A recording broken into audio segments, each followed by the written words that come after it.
అయింది. వాస్తవంగా కేసీఆర్ అనే క్యాండిడేట్ పట్టించుకోవాలి, మేడారంను కేసీఆర్ అనే క్యాండిడేట్ పట్టించుకోవాలి.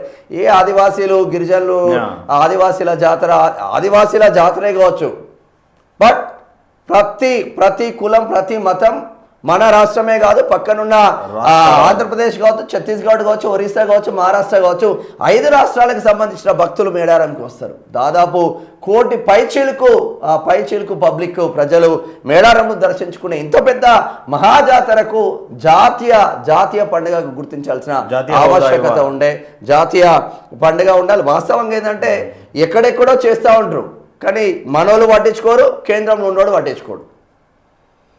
సో ఇప్పటికైనా ముఖ్యమంత్రి ముందు వరుసలో ఉండి దీన్ని ఆయన కట్టియాలన్న కాన్సెప్ట్ కొద్ది ముందుకెళ్తా ఉన్నాడు.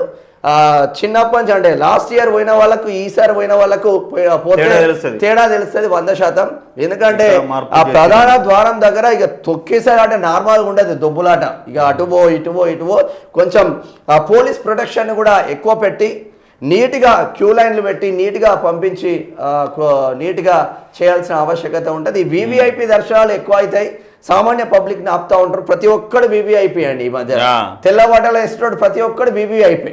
ఇక వాడు ఏందో వానికి అర్థం కాదు.